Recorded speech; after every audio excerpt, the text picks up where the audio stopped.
Goddag og velkommen til Sundhedsstyrelsens møde angående dødsfald og indlæggelser ved brug af acetylsalicylsyre.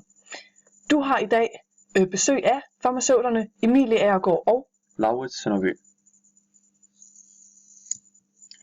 Problemet er, at vi i år oplever 100-200 dødsfald om året som følge af mavesår på grund af behandling med non-steroid anti-inflammatory drugs, som især er brugt som gigtmedicin.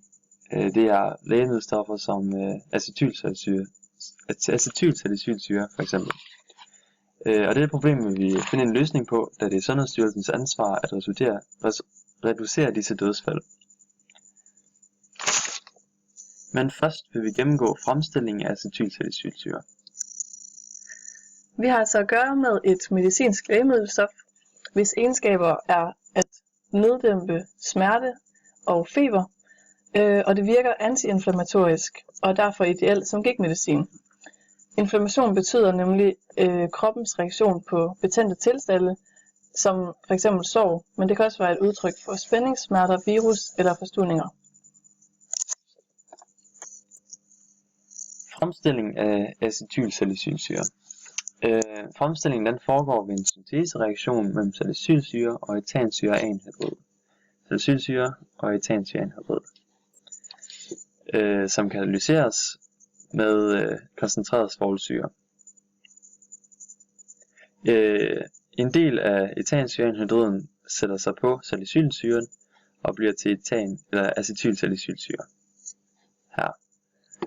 Mens den anden halvdel af etansyreanhydridet tager et H+ og laver en alkoholgruppe og bliver til etansyre. Fremgangsmåden på den her fremstilling er, at man til en blanding af 2-hydroxybenzosyre, som er salicylsyre, og etansyreanhydrid, der tilsætter man små mængder af svovlsyre. Den her blanding sættes så i et varmt vandbad i 20 minutter. Herefter så køles dette i et isbad, og vi hjælper krystallisationen i gang ved at skrabe på indersiden af glasset for at tilføre reaktionen noget energi. Acetylsalicylsyren renses med demineraliseret vand for biprodukter som etansyre og salicylsyre, og det gør vi under udsugning af vandet ved hjælp af vandhanen.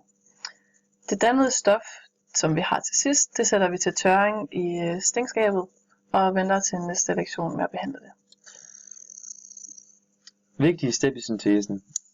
Acetylsalicylsyre dannes som sagt ved en kondensation af etansyreanhydrid og salicylsyre. Denne katalyseres af en vandsugende svovlsyre, som øger reaktionshastigheden, da den fjerner noget af vandet. Vi opvarmer opløsning, så reaktionshastigheden øges, i det molekylerne bevæger sig hurtigere rundt omkring hinanden. Opløsningen nedkøles i isbad, så vi kan få stoffet på fast form. Vi skraber på indersiden af glasset for at tilføre energi, så krystallisationen kan starte. Efter krystallisationen skyller vi stoffet med vand, da både etansyren og salicylsyren er polære. Vandet skal være koldt, så vi ikke risikerer at opløse noget af acetylsalicylsyren og skylle det ud. Så vil vi gerne udregne udbyttet af vores produkt, og vi starter med at finde stofmængden af 2-hydroxybenzosyre, som vi gør ved at sætte massen over molarmassen, og får at vi har 0,0362 mol. Så finder vi massen af etansyreanhydriden ved at sige densiteten ganget med volumen, og vi får 5,4 gram. Så finder vi stofmængden af etansyreanhydriden, hvor vi bruger massen over molarmassen, og det er så 0,053 mol. Det teoretiske udbytte, det udregner vi med massen af acetylsalicylsyre, og vi tager stofmængden fra de 2-hydroxybenzosyre og molarmassen, og vi får, at der er 6,5 gram.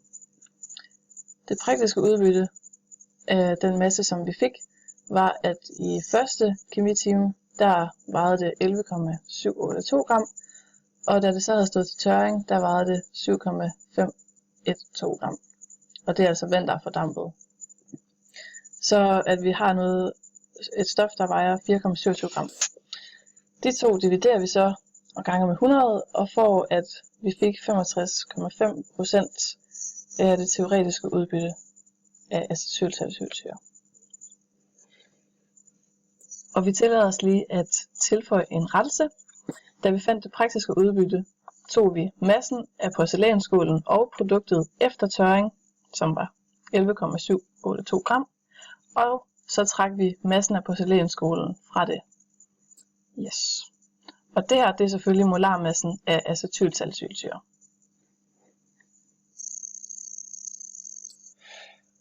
Derefter foretager vi en renhedsundersøgelse, hvor vi bruger tyndlagschromatografisk undersøgelse af stoffet. Den viser os, hvor rent stoffet er i forhold til salicylsyrekoncentrationen deri. Det er vigtigt, at stoffet er rent, da vi på den måde udelukker bivirkninger som irritation af maven på grund af for meget syre. Vi ved blandt andet, at etansyre er et biprodukt, som kan gå ind og forstyrre maven.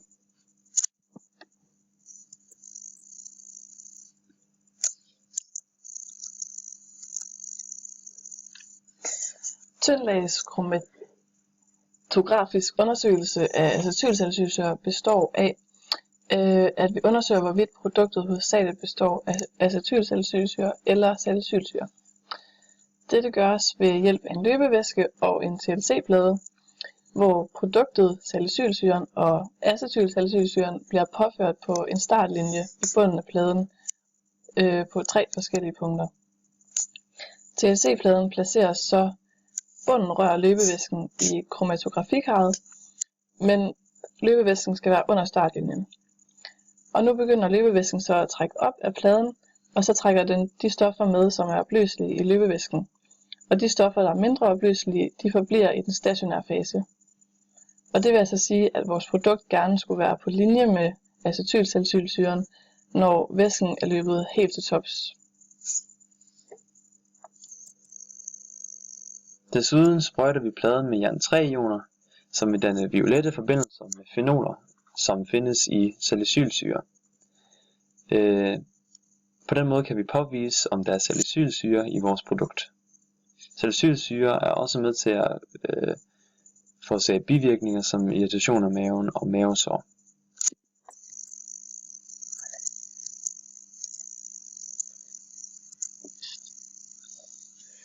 Her har vi så resultaterne, hvor vi i første omgang satte pladen under UV-lys, og vi kan altså her se, at ASA og vores produkt er blevet i den stationære fase, mens salicylsyren er blevet trukket op af løbevæsken.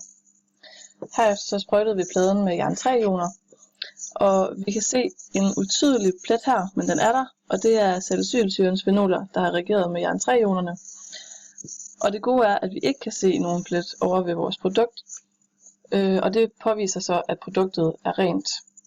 Og samtidig kan vi se, at produktet indeholder acetylsalicylsyre, da det har samme plet på pladen som acetylsalicylsyre. Og nu til noget mere generelt om kroppen og hvordan vi mærker og oplever smerte. Celler og signalstoffer. I kroppens cellemembraner findes blandt andet carboxylsyren arachidonsyre, som er en omega-6 fedtsyre. Denne får vi blandt andet gennem fisk og kød. Arachidonsyren kan omdannes til prostaglandin H2. Denne omdannelse finder sted i COX-enzymet, som har 2 aktive steder, cyclooxygenasen og peroxidasen. I første step dannes en cycloperoxid. I næste step omdannes peroxidet til en hydroxygruppe. Arachidonsyren er nu omdannet til prostaglandin H2. Denne dannelse sker, når der er behov for at give hjernen et smertesignal.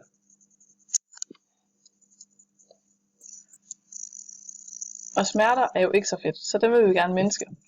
Den smertestillende effekt kommer altså, når vi indtager de smertestillende stoffer som acetylsalicylsyre, ibuprofen og paracetamol, fordi de blokerer de aktive steder i COX ved kompetitiv hæmning.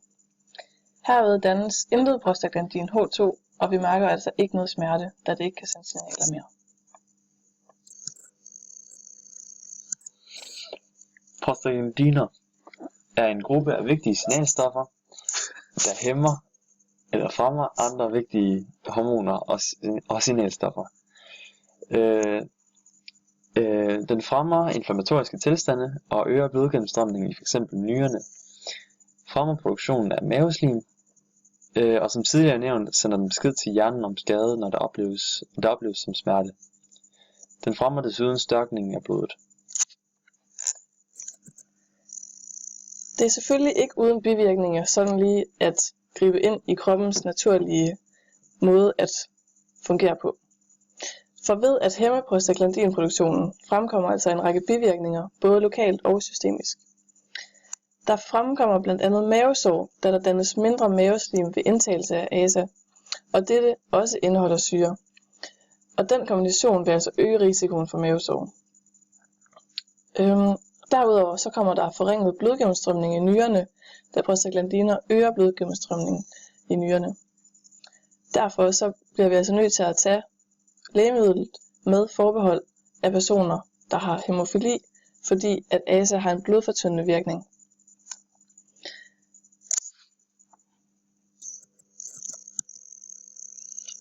Vi har før snakket om COX-enzymet, men COX-enzymet består faktisk af, eller det er på to former. Der er to COX-enzymer, som kaldes for COX-1, som hovedsageligt sørger for opretholdelsen af blodgennemstrømningen i nyrerne og dannelsen af maveslim og andre vigtige signaler i kroppen. Mens COX-2 ikke er lige så udbredt, men kan kraftigt fremkaldes ved inflammation. Og nu til vores løsningsforslag.